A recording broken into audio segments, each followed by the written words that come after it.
একটা চমৎকার হাদিস দিয়ে আমার মূল আলোচনা শুরু করি। আল্লাহ রাসূল সাল্লাল্লাহু আলাইহি ওয়া আলিহি ওয়াসাল্লাম তিনি বলেন, আনা যাঈমুন বিবাইতিন ফি রাবাদিল জান্নাতি লিমান তারাকাল মিরাআ ওয়া ইন কানা মুহিক্কান। প্রিয় নবীজি বলেন যে আমি ওই ব্যক্তিকে জান্নাতের আঙ্গিনায় একটা ঘরের সুসংবাদ দেই যে তর্ক করার সময় নিজের সঠিক, সে হকের উপর আছে এটা জেনেও সে তর্ক করে না। তর্ককে, আর্গুমেন্টকে, ডিবেটকে স্যাক্রিফাইস করে যে না আমি ঝগড়ায় যাব না, যদিও সেই সঠিক। এরকম স্যাক্রিফাইস যে করে জান্নাতের আঙ্গিনায় তাকে আমি একটা ঘরের সুসংবাদ দেই। এরপর প্রিয় নবীজি বলছেন, অবি বাইতিন ফি ওয়াসাতিল জান্নাতি লিমান তারাকাল কাযিবা ওয়া ইন কানা মাজিহান। আর আমি ওই ব্যক্তিকে জান্নাতের মাঝামাঝি স্তরে একটা ঘরের সুসংবাদ দিচ্ছি যে ব্যক্তি কৌতুক করেও মিথ্যা বলে না। He was kidding, he was joking, but he never tells a lie. মজা করতেছে, জোক করতেছে, কিন্তু জোকের মধ্যেও সে কি করে না? মিথ্যা বলে না। তাকে জান্নাতের মাঝামাঝি স্তরে আমি একটা ঘরের গ্যারান্টি দিচ্ছি। এরপর আল্লাহ রাসূল সাল্লাল্লাহু আলাইহি ওয়াসাল্লাম বলতেছেন, ওয়াবি বাইতিন ফি আ'লাল জান্নাতি লিমান হাসানা খুলুকা। আর আমি এট দ্য ভেরি হাই, মানে পিক অফ দ্য প্যারাডাইস, জান্নাতের একেবারে সর্বোচ্চ স্তরে একটা বাসভবনের গ্যারান্টি ওই ব্যক্তিকে দেই যে অন্যের সাথে ভালো আচরণ করে। মানে হাসানা খুলুকা, যে তার চরিত্রটাকে সুন্দর করেছে, যার আচরণটাকে সুন্দর করেছে, যার আচরণটা অমায়িক আচরণ, মাধুর্যপূর্ণ আচরণ, ওই ব্যক্তিকে আমি at the highest peak of paradise, জান্নাতের সর্বোচ্চ চূড়ায় একটা বাসভবনের গ্যারান্টি দিচ্ছি। আল্লাহু আকবার। তাহলে আমার আশেপাশে যারা আছে তাদের সাথে ভালো আচরণ করা, গুড বিহেভিয়ার করা, এটা ছোটখাটো কোনো বিষয় নয়, এটা অনেক গুরুত্বপূর্ণ একটা বিষয়। কিন্তু আমরা অনেক সময় এটার গুরুত্বটা বুঝতে পারি না, এটাকে ছোট করে দেখি। তো সম্মানিত বন্ধুরা, আমরা দেখবো যে আমাদের প্রিয় নবীজি অন্যের সাথে কিভাবে আচরণ করেছেন। তিনি শিশুদের সাথে কিভাবে মিশেছেন, প্রাণীর প্রতি ওনার নবীজের আচরণ কেমন ছিল, শিশুদের সাথে কেমন ছিল, নারীদের সাথে কেমন ছিল, সাহাবাদের সাথে কেমন ছিল, কর্মচারীদের সাথে আচরণ কেমন ছিল, নিজের স্ত্রীদের সাথে কেমন ছিল, প্রতিবেশীর সাথে কেমন ছিল, যুদ্ধবন্দীদের সাথে প্রিয় নবীজের আচরণ কেমন ছিল, ভিক্ষুকের সাথে আচরণ কেমন ছিল, এমনকি যুদ্ধের ময়দানে শত্রুদের সাথে প্রিয় নবীজের আচরণ কেমন ছিল। এই 10টি পয়েন্টে দ্য এক্সাম্পলারি প্রফেটিক বিহেভিয়ার এই শিরোনামে আমরা কিছু কথা আজকে শুনবার চেষ্টা করব। আমরা শুরুতে একটু দেখার চেষ্টা করি যে পশু, পাখি, প্রাণী, এই প্রাণী জগতের প্রতি প্রিয় নবীজির আচরণ কেমন ছিল। প্রিয় নবী যে প্রাণীদের প্রতি খুব দয়াদ্র ছিলেন, তার বায়োগ্রাফিতে, জীবনীতে এরকম অসংখ্য নজির পাওয়া যায়। কারণ আল্লাহ তাআলা তাকে রাহমাতাল লিল আলামিন, ওমা আরসালনাকা ইল্লা রাহমাতাল লিল আলামিন, I've sent you as a mercy for the entire universe. আল্লাহ বলছেন আমি গোটা বিশ্বের জন্য, সবার জন্য আপনাকে ব্লেসিংস এন্ড মার্সি করে প্রেরণ করেছি। He was a mercy for all. সবার জন্য তিনি রহমত হয়ে এসেছিলেন। মানুষের জন্য যেমনি রহমত, ম্যানকাইন্ড, জিনদের জন্য তিনি রহমত, জিনকাইন্ডের জন্য, ইভেন অ্যানিমালস, প্রাণীকুলের জন্য তিনি রহমত হয়ে পৃথিবীতে এসেছেন। মানুষের প্রতি তিনি যেমনি দয়া দেখিয়েছেন, প্রাণীদের প্রতিও দয়া দেখিয়েছেন। ছোট্ট একটা হাদিস দিয়ে শুরু করি। আমরা রাসূল সাল্লাল্লাহু আলাইহি ওয়াসাল্লামের এই এক্সাম্পলারি প্রফেটিক বিহেভিয়ার, এটা থ্রু দ্য লেন্স অফ সিরা and through the lens of সুন্নাহ, সুন্নাহর পরতে পরতে, রাসূল সাল্লাল্লাহু আলাইহি ওয়াসাল্লামের সিরাতের পরতে পরতে আমরা দেখবার চেষ্টা করব যে তিনি কেমন আচরণ করতেন সবার সাথে। একবার তিনি একটা খেজুর বাগানে প্রবেশ করলেন মদিনাতে। তো প্রবেশ করার পর তিনি দেখতে পেলেন যে দূর থেকে একটা উট কান্না করে করে রাসূল সাল্লাল্লাহু আলাইহি ওয়াসাল্লামের কাছে ছুটে আসছে। একটা উট কান্না করে আসতেছে। রাসূল সাল্লাল্লাহু আলাইহি ওয়াসাল্লামের দেখে অত্যন্ত দয়া হলো, মায়া হলো যে উটটা কেন কান্না করতেছে, এত বেশি কেন কান্না করতেছে। আল্লাহ রাসূল সাল্লাল্লাহু আলাইহি ওয়া আলিহি ওয়াসাল্লাম তিনি মমতা ভরে ওনার হাত দিয়ে উটের মাথায় আদর করতে আরম্ভ করলেন। প্রিয় নবীজির এই মমতা মাখা হাত বোলানো পেয়ে উটের কান্না বন্ধ হলো, এবং রাসূল সাল্লাল্লাহু আলাইহি ওয়াসাল্লামের কানে কি কি যেন বলল উট, এটা অন্যরা বুঝতে পারছে না। তো এরপর রাসূল সাল্লাল্লাহু আলাইহি ওয়াসাল্লাম খুঁজতে আরম্ভ করলেন যে উটের মালিককে। একজন আনসারী যুবক সাহাবী আসলো।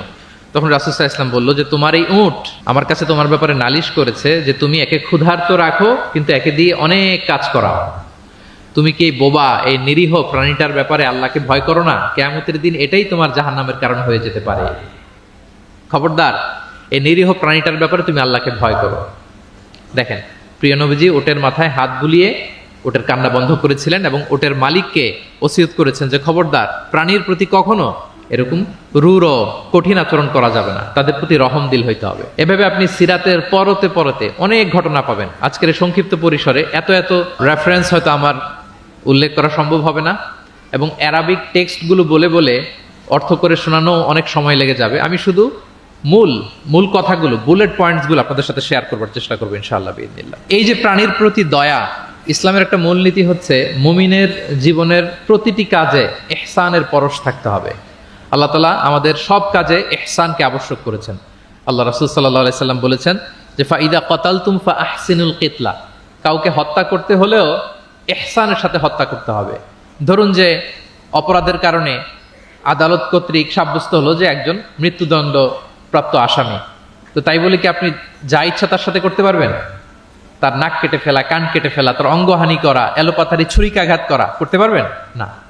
ইদা কাতালতুম ফাআহসিনুল কিতলা, এটাও ইহসানের সাথে করতে হবে। দেখেন, হত্যার মতো একটা কাজ ইহসানের সাথে করতে হবে। ওয়া ইদা যাবাহতুম ফাআহসিনুয যাবহা, প্রিয় নবীজি বলেন তোমরা যখন জবেই করবে, কুরবানি করবে, এখানেও ইহসানের সাথে করবে। আল্লাহু আকবার। করতেছি জবাই, করতেছি কি? বলেন সবাই আমার সাথে, করতেছি কি? জবাই। তার মানে প্রাণীটাকে তো মেরেই ফেলতেছি, কিন্তু প্রিয় নবীজি বলেন এই জবাই করার ক্ষেত্রেও ইহসান করতে হবে। এত সুন্দরভাবে দ্রুত তার গলায় ছুরি লাগাতে হবে যাতে কয়েক সেকেন্ডের মধ্যেই জবাহের কাজটা হয়ে যায়। আপনি ইচ্ছে মতো এলোপাথারি তাকে ছুরি দিয়ে কষ্ট দিতে পারবেন না। মুমিনের প্রতিটি কাজে যেন ইহসানের পরশ থাকে। একবার আল্লাহ রাসূল সাল্লাল্লাহু আলাইহি সাল্লাম এক সাহাবীর পাশ দিয়ে যাচ্ছেন। ওই সাহাবী একটা ভেড়াকে জবাই করার জন্য মাটিতে শুইয়ে পা দিয়ে চেপে ধরে এরপর ছুরি ধার করতেছে। ছাগলটাকে মাটিতে শুইয়ে পা দিয়ে চেপে ধরে এরপরে কি করতেছে? ছুরি ধার করতেছে। আর প্রাণীটা এই ছুরি ধার করার দৃশ্যটা দেখতেছে। আল্লাহ রাসূল সাল্লাল্লাহু আলাইহি ওয়াসাল্লাম তাকে ধমক দিলেন, শাসালেন, বললেন তুমি তো এটাকে 2 বার জবাই করে ফেললে, একটু পরে তো জবাই করবে, এখনই তো জবাই করে ফেলতেছো, তুমি কি আগে ধার দিয়ে নিতে পারলা না? জবাইয়ের আগে তুমি কি ছুরিটাকে ধারালো করে নিতে পারলা না? শার্পেন করে নিতে পারলা না? এভাবে আল্লাহ রাসূল সাল্লাল্লাহু আলাইহি ওয়াসাল্লাম সব সময় প্রাণীদের প্রতি তিনি দয়া দেখিয়েছেন। এবং তিনি বনি ইসরায়েলের একটা ঘটনা বলতে যেয়ে তিনি বলেছেন যে একজন প্রস্টিটিউট লেডি, ব্যভিচারী নারী, যার জন্য জাহান্নাম বরাদ্দ ছিল, কিন্তু একটা তৃষ্ণার্ত কুকুরকে পানি খাওয়ানোর কারণে আল্লাহ তাআলা ওই পাপাচারী নারীকে জান্নাত দান করেছেন। সুবহানাল্লাহি বিহামদিহি। তার জন্য জাহান্নাম ছিল অবধারিত, কিন্তু একটা তৃষ্ণার্ত কুকুরকে পানি পান করার কারণে তাকে জান্নাত দিয়েছে কে? আল্লাহ সুবহানাহু ওয়া তাআলা। তাও কেমন একটা প্রাণীকে? কুকুরকে। আমরা গুরুত্বই দেই না। সামান্য একটা কুকুরকে দয়া দেখানোর কারণে আল্লাহ তাআলা এই জাহান্নামী নারীকে জান্নাত দান করেছেন।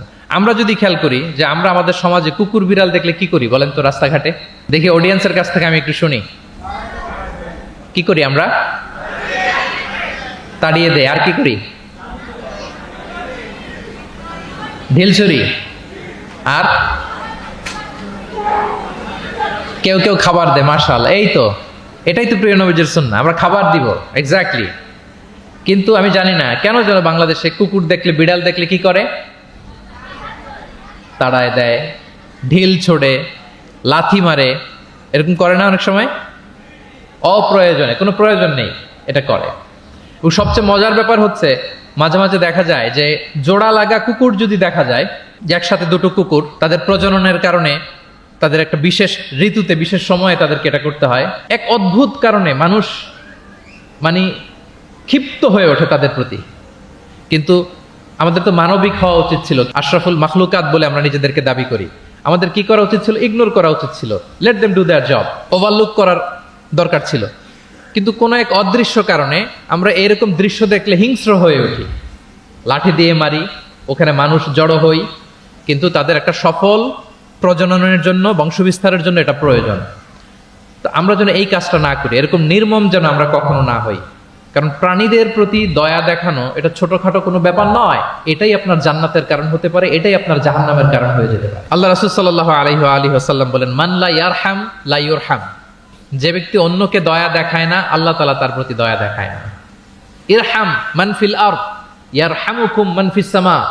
এই দুনিয়াতে যারা আছে তোমরা তাদের প্রতি দয়া দেখাও, যিনি আকাশে আছেন তিনি তোমাদের প্রতি দয়া দেখাবেন। তাহলে এই জমিনে কি শুধু আমরাই থাকি নাকি? না পশু পাখি প্রাণী এগুলোও থাকে। এদের প্রতিও যদি আমরা দয়াদ্র হই, মমতা দেখাই, করুণা দেখাই, আমাদের প্রতিও দয়া দেখাবে কে? এবার আওয়াজ করে বলুন তো, আমরা আল্লাহর দয়া পেতে চাই কি চাই না?